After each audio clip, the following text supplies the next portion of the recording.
आणि मध्ये आम्हाला लागला होता टिल्लारी घाट. टिल्लारी घाट हा एक थोडा डेंजर घाट पण आहे. मागे बोर्ड लिहिला होता मौजला गोवा.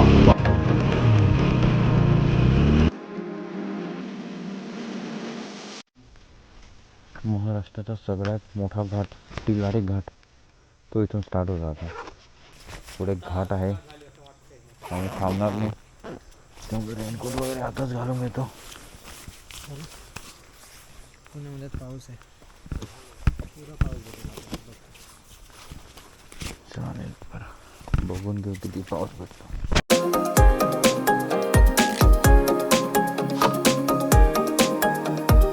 चला निघूया इथून. पुढे पूर्ण जंगल आहे, पूर्ण घाटचा एरिया. घाट स्टार्ट होतो टिल्लारी घाट. बरं लोक थांबतात. महाराष्ट्राचा सगळ्यात मोठा घाट आहे, डेंजर आहे. घाट बघून महाराष्ट्राची सुंदरता बघा, खूपच सुंदर आहे. खूप डेंजर आहे यार हा घाट. सामान पण थोडं जास्त आहे यावेळेस आणि पाण्याने भिजल्यामुळे थोडं जास्त वगैरे वजन होऊन गेलं आहे.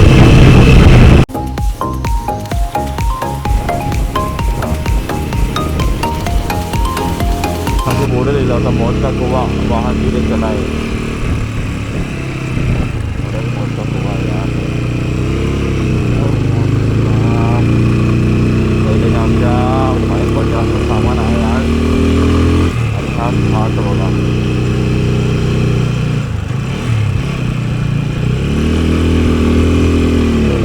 चढ़ जाएंगे दिक्कत नहीं हमारे टाइगर में. टाइगर शेर है, ये वरती आलो आहे आपण यहाँ पर.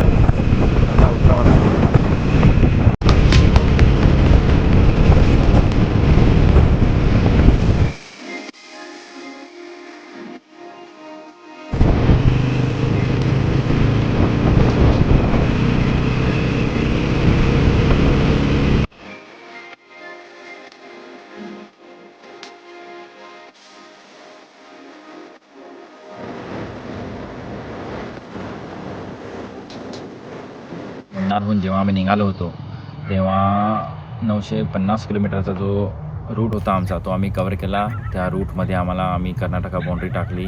तिथून मग गोवा मध्ये आम्ही उडुपी जे बीच आहे कर्नाटकामध्ये तिथं आम्ही थांबलो होतो. तिथं फोटोज व्हिडिओज वगैरे घेतले. पण तिथं नॉर्मली आम्ही थोडासा टाईमपास केला. तिथून मग पुढे निघालो होतो. आणि गोव्याला आम्हाला पाऊस भेटला आणि रात्र होती. आम्ही रात्री तिथं पण एक घाट भेटला होता आम्हाला, तो पण आम्ही टाकला. तिथून मग सिंधुदुर्गला थांबलो. आणि हा जो व्हिडिओ आहे सिंधुदुर्गहून ते पुणेचा आहे. लवकर तर निघता आलं नाही आम्हाला, तरी पण आम्ही 3 वाजता निघालो. आणि तिथून मग आम्ही पुण्याला रात्री 3 वाजता पोहोचलो होतो. तर हा जो व्हिडिओ आहे तो याच्याचबद्दल आहे की आम्ही सिंधुदुर्गहून टिल्लारी घाट वगैरेचे व्ह्यूज वगैरे घेतले. त्याचाच आहे हा. थोडासा डेंजर होता घाट, ते जे घाट सेक्शन होता तो थोडासा डेंजर होता, पण आम्ही तरी केलं. आणि रात्री 3 वाजता आम्ही पुण्याला पोहोचलो होतो. सिंधुदुर्गहून आम्ही दुपारी 3 वाजता निघालो होतो आणि पुण्याला आम्ही बरोबर 3 वाजता, म्हणजे 12 तासाचा जो रस्ता होता तो आम्ही कवर करत पुण्याला 3 वाजता पोहोचलो होतो. ओके, तर हा व्लॉग आपण इथंच संपूया. धन्यवाद. सबस्क्राईब करा, लाईक करा.